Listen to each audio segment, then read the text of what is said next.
बहुत पुरानी बात है। मदन नाम का एक लड़का अपनी विधवा माँ के साथ गांव में रहता था। माँ बेटा बहुत गरीब थे और उनके पास कमाई का कोई साधन नहीं था। फिर भी मदन दिन भर खेल कूद में ही समय बिता देता था। तंग आकर एक दिन उसकी माँ ने कहा, अब मैं तुझे बैठाकर नहीं खिला सकती, जा कुछ पैसे कमा कर ला। मदन घर से निकल पड़ा। वह गहरी सोच में डूबा था कि क्या करे, कैसे कमाए पैसे। अचानक उसे डुगडुगी पीटने की आवाज सुनाई दी। सुनो सुनो सुनो, राज दरबार में कवि सम्मेलन हो रहा है। सबसे अच्छी कविता सुनाने वाले को 100 अशर्फियाँ इनाम में मिलेगी। मदन चौकन्ना हो गया। 100 अशर्फियाँ, यह तो बना बनाया मौका था। मदन राजमहल की ओर चल पड़ा। चलते चलते वह सोच रहा था कि उसने कभी कविता तो रची न थी, क्या सुनाएगा वहाँ पहुँचकर। लेकिन वह मस्त स्वभाव का था, इसलिए अपनी गर्दन झटकते हुए उसने सोचा कि रास्ते में कुछ न कुछ सूझ ही जाएगी। थोड़ी दूर पहुँचा तो एक कुत्ता दिखाई दिया। कुत्ता पंजों से जमीन खोदने में लगा था। मदन ने सोचा कि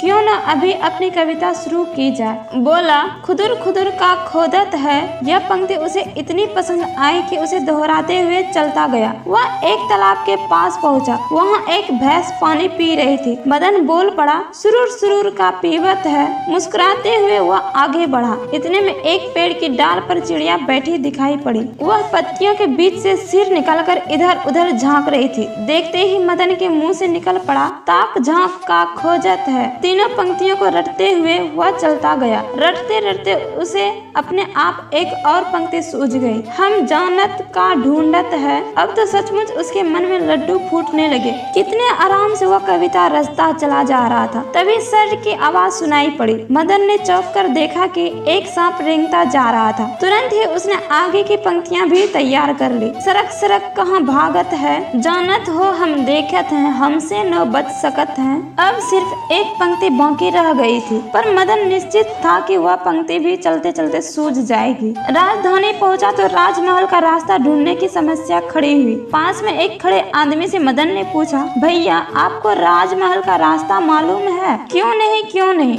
मुझे नहीं तो और किसे मालूम होगा, उस आदमी ने उत्तर दिया। मदन ने सोचा कि जरूर यह राजमहल का ही कोई कर्मचारी होगा। उसने पूछा, आप कौन है साहब? उत्तर मिला, धन्नू शाह भाई भन्नू शाह। मदन के दिमाग में एकाएक बिजली कौंधी। धन्नू शाह भाई भन्नू शाह, क्या बढ़िया शब्द थे। उसने इन्हीं शब्दों से अपनी कविता की अंतिम पंक्ति बना डाली। वह खुशी खुशी राजमहल पहुंचा। अंदर घुसने से पहले उसने अपनी कविता फिर दोहराई, खुदुर खुदुर का खोदत है, सुरूर सुरूर का पीवत है, ताक झांक का खोजत है, हम जानत का ढूंढत है, सरक सरक कहाँ भागत है, जानत हो हम देखत हैं, हमसे ना बच सकत है, धन्नू शाह भाई भन्नू शाह। राजमहल में कवि सम्मेलन शुरू हो चुका था। एक एक करके कवि अपनी कविता सुना रहे थे। बारी आने पर मदन ने भी अपनी कविता सुनाई। सुनने वाले एक दूसरे का मुंह ताकने लगे, क्या अर्थ होगा इस विचित्र कविता का। पर किसी ने भी यह नहीं दिखाया कि उसे कविता समझ में नहीं आई।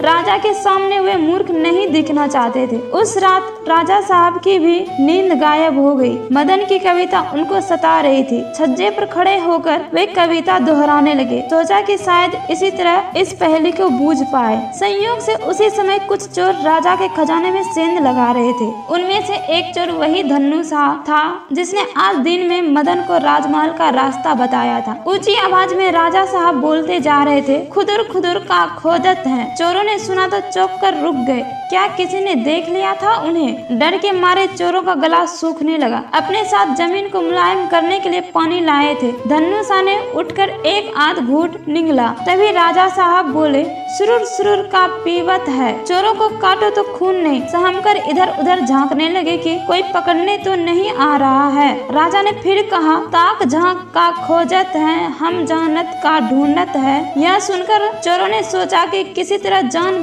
बचाकर भागा जाए। वे दबे पांव बाहर सरकने लगे, पर राजा की आवाज आई, सरक सरक कहाँ भागत है, जानत हो हम देखत हैं, हमसे ना बच सकत है, धन्नू शाह भाई भन्नू शाह। धन्नू शाह की तो सांस वहीं रुक गई। उसने सोचा अब कोई चारा नहीं, बस राजा साहब से दया की भीख मांग सकता हूँ। दौड़कर उसने राजा साहब के पैर पकड़ लिए और विनती करने लगा, क्षमा कर दीजिए महाराज, अब भूल कर भी ऐसा काम नहीं करूँगा। वैसे हमने कुछ लिया ही नहीं, आपका खजाना सही सलामत है। राजा साहब हक्के बक्के रह गए। उन्होंने तुरंत सिपाहियों को बुलाकर छानबीन करवाई तो पता चला कि उनका खजाना लूटते लूटते बचा था। मदन को बुलवाया गया। राजा ने शाबाशी देकर कहा, यह सब तुम्हारी कविता का कमाल है। मदन को सोने चांदी से माला माल कर दिया गया। वह खुशी खुशी अपने गांव लौट गया। अब उसके पास अपने और अपनी माँ के रहने के लिए काफी धन था। तो हेलो दोस्तों, कैसी लगी यह हमारी कहानी? अच्छी लगे तो वीडियो को लाइक करें